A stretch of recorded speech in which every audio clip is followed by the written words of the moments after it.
तो आज प्रसंग बताने का अर्थ सिर्फ इतना है कि ऐसे ऐसे संत महात्मा इस धरा पर हुए हैं और ये वाला स्थान जो है शास्त्र में लिखा, मैं आज खुद पढ़ के आश्चर्य में हो गई कि वो फट सा गया। तो बहुत लोग आपस में बोलने लगे, उसको भी बुला दर्शन कर ले।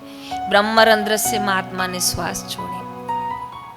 कोई मर जाए और आप देखें ना कि उसके उनके लिए जरूर विशेष भागवत, विशेष गीता के पुण्य, गरुड़ पुराण जरूर उनको पुण्य दीजिए, लेकिन इसके जैसी कोई तुलना नहीं है।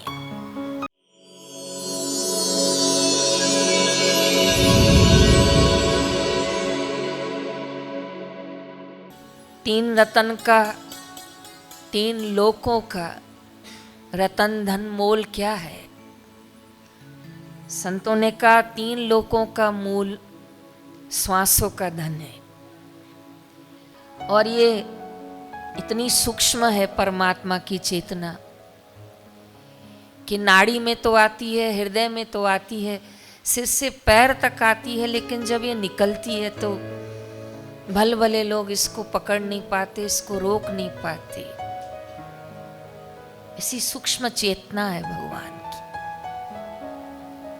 और इस सूक्ष्म चेतना के सम्मुख होना, इस सूक्ष्म चेतना को समझना, ये गुरु ज्ञान है। वो गुरु ज्ञान के द्वारा संभव है। इसलिए संतों का बड़ा उपकार है, क्योंकि संत उस परम चैतन्य तक ले जाते है तो सबके अंदर, लेकिन प्रकट किसी किसी में होता है। लेकिन वो प्रकट कैसे होता है? गुरु कृपा से प्रकट होता है। आज बहुत सुंदर एक प्रसंग लिखा था। हम लोग कई बार आरती गाते हैं तो आखिरी में गाते हैं ना, कहे शिवानंद स्वामी।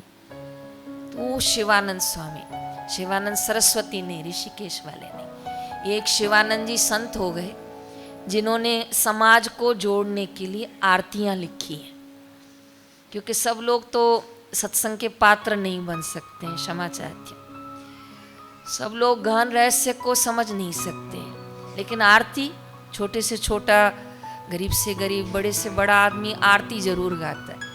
कोई भी विमोचन करना हो, कोई उद्घाटन करना हो तो कहते हैं कुछ नहीं करो तो आरती तो करो। संत भी घर में पधारते हैं तो हम क्या करते हैं? आरती मुख्य है सिंधु समाज में।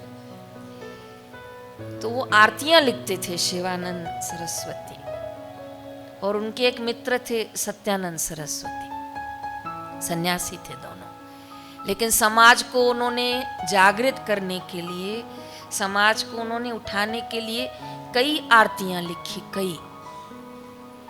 तो जब उनके आरती के शब्द, आरती के वचन खूब खूब लोगों में प्रचलित हो गए, तो उनको आत्मा से बड़ी संतुष्टि थी कि चलो कुछ नहीं गाएंगे तो लोग कम से कम भगवान की आरती तो। लेकिन ऐसी गुरु कृपा और भगवत कृपा थी कि वो आरती गाते गाते, लिखते लिखते वो अपनी चेतना को ऊपर ले जाते थे। तो कुछ दिन पहले उनको अंदर से प्रेरणा हुई कि अब तुम्हारा शरीर छोड़ने का समय हुआ है।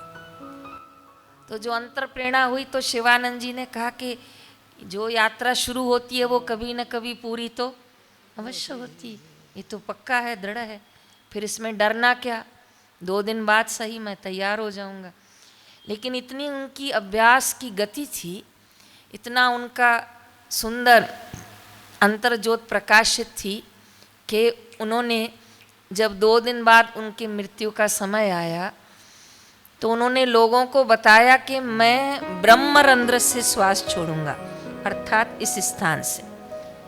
तो समाज के कई लोग इकट्ठे हो गए कि ऐसा भी होता है कि कोई कहाँ से प्राण छोड़ना चाहे तो ऐसा हो सकता है। लेकिन जैसे सब लोग इकट्ठे हो गए और उन्होंने प्राणों को तेज गति से ऊपर लाए, और ये वाला स्थान जो है शास्त्र में लिखा, मैं आज खुद पढ़ के आश्चर्य में हो गई कि वो फट सा गया। फट गया तो बहुत लोग आपस में बोलने लगे, उसको भी बुला दर्शन कर ले। ब्रह्मरंध्र से महात्मा ने श्वास छोड़ी। तो वहां एक अंग्रेज वहां घूम रहा था, उसने पूछा क्यों लोग इकट्ठे हुए हैं? कहा ऐसे ऐसे हुआ है। तो उन्होंने जितने लोग इकट्ठे हुए थे 150 लोग के आसपास थे, उन पे केस डाल दिया। केस डाला कि तुमने महात्मा का सिर फोड़ा है, और वहां से प्राण निकले। 150 के 150 लोग बोले कि भाई हम संत को क्यों मारेंगे, पर जेल तो जेल, क्योंकि मृत्यु हो गई थी। तो इतने में उनके मित्र को पता चला कि आज ऐसी ऐसी घटना हो गई है। तो ठीक 3 दिन बाद उन्होंने कहा कि उस अंग्रेज को तुम फिर से 150-200 लोग ले आओ, अब मैं तुमको यहाँ से प्राण छोड़ के दिखाता हूँ। फिर कुछ लोग इकट्ठे हो गए और पुलिस तक इकट्ठी हो गई।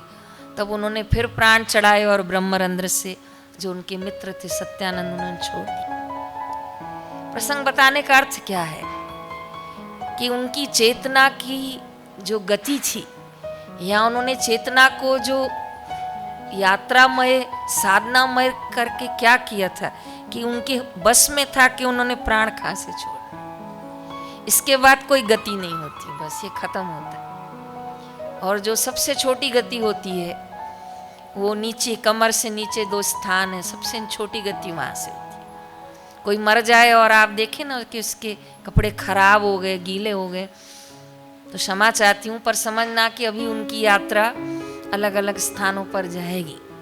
उनके लिए जरूर विशेष भागवत, विशेष गीता के पुण्य, गरुड़ पुराण जरूर उनको पुण्य दीजिए। और मुंह से गई तो भी अच्छा, आंखों से गई तो और अच्छा, नाक से गए तो भी अच्छा, लेकिन इसके जैसी कोई तुलना नहीं है। तो आज प्रसंग बताने का अर्थ सिर्फ इतना है कि ऐसे ऐसे संत महात्मा इस धरा पर हुए हैं कि जिन्होंने सामूहिक सबके सामने अपनी यात्रा ब्रह्मरंध्र से पूरी की। तो सोचिए वो चेतना कितनी सूक्ष्म है और वो चेतना कितनी अद्भुत है।